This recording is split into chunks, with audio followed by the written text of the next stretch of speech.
हाँ दोस्तों, इसका प्रयोग करके आप अपनी फसल को, अपने गन्ने को विभिन्न प्रकार के पोषक तत्व और सूक्ष्म तत्व प्रदान कर सकते हैं, वो भी लंबे समय तक, यानी कि 1 वर्ष तक। आपकी फसल में बाद में ज़्यादा डालने की आवश्यकता नहीं होती है, क्योंकि इसका प्रयोग करने से जो हमारे पौधे हैं वो ज़मीन में से ही विभिन्न प्रकार के पोषक तत्व और ख़ास तौर से जो फास्फेटिक खाद होता है, जो सिंगल सुपर फास्फेट की जगह हम डालते हैं, उससे हमें मिलता है फास्फोरस मिलता है।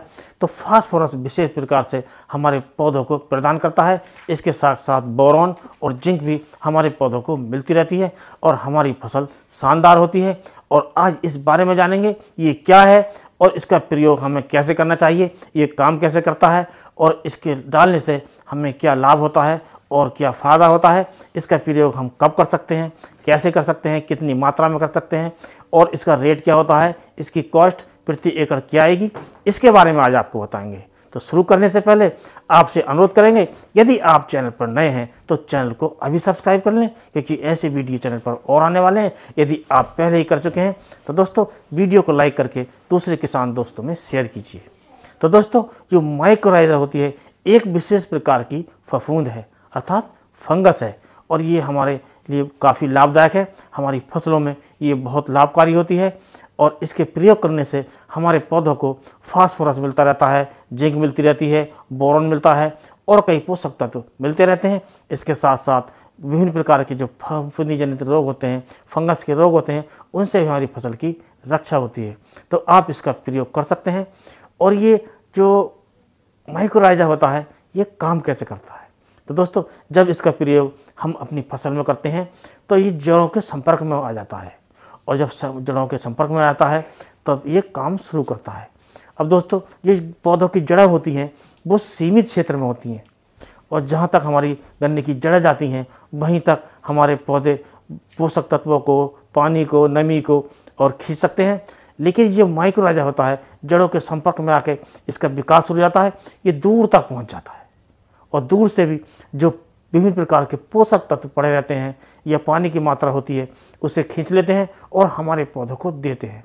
और इससे हमें ये फ़ायदा होता है कि जो विभिन्न प्रकार के जो पोषक तत्व हमारी ज़मीन में पड़े रहते हैं वो हमारे पौधों को मिल जाते हैं, जिससे बिना डाले ही या कम मात्रा में डालने से हमारे पौधों में इन पोषक तत्वों की पूर्ति होती रहती है और हमें फ़ायदा मिलता है। क्योंकि दोस्तों, जब इन पोषक तत्वों की पूर्ति होती रहेगी तब हमें ये विभिन्न प्रकार के जो खाद हैं, जो पोषक तत्व हैं या जो सूक्ष्म तत्व हैं, जब हमें कम डालने पड़ेंगे या नहीं डालने पड़ेंगे तो हमारी लागत में कमी आएगी, और जब लागत में कमी आएगी तब हमारा मुनाफा बढ़ेगा।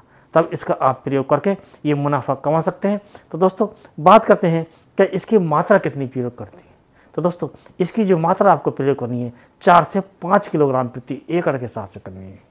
अब इसका प्रयोग कैसे करना है? तो इसका प्रयोग आपको मिट्टी में मिलाकर आप कर सकते हैं, बुवाई के समय कर सकते हैं, ये बाद में सिंचाई के समय कर सकते हैं। लेकिन ध्यान देने की बात यह है कि इसे नमी की आवश्यकता होती है, और जब आप इसका मिलाकर रखें तो धूप में नहीं रखें, क्योंकि धूप में संपर्क आने से जो हमारी फफूंद है ये नष्ट हो सकती है। तो आप छायादार स्थान पर रखें, वहीं पर मिलाएं, मिट्टी में मिलाएं या गोबर के खाद में मिला सकते हैं, क्योंकि गोबर के खाद में मिलाने से इसकी क्षमता और ज़्यादा बढ़ जाती है। तो गोबर के खाद में आप यदि मिलाते हैं तो आपको ज़्यादा बेनिफिट मिलेगा, ज़्यादा लाभ मिलेगा। तो आप इसका प्रयोग करके ज़्यादा लाभ कमा सकते हैं। और दोस्तों, इस बात का ध्यान रखें कि हम जब गन्ने की बुवाई करते हैं तो उस समय हम मिट्टी में मिलाकर इसका प्रयोग कर सकते हैं या गोबर के खाद में मिलाकर प्रयोग कर सकते हैं। और इसमें नमी होना ज़रूरी होता है। जो गोबर का खाद होता है उसमें भी करीब 50% नमी होनी चाहिए। अर्थात इसमें हम देख लें, जब हमारे गोबर को प्रयोग करने का टाइम आए तो हम देख लेना चाहिए कि उस गोबर के खाद में अच्छी नमी हो, उससे जब हम इकट्ठा करें तो लड्डू सा बन जाए और पानी की मात्रा भी हमारे हाथ पर स्पष्ट दिखाई दे जाए। तब हमें समझना चाहिए कि हमारे गोबर के खाद में पर्याप्त नमी है।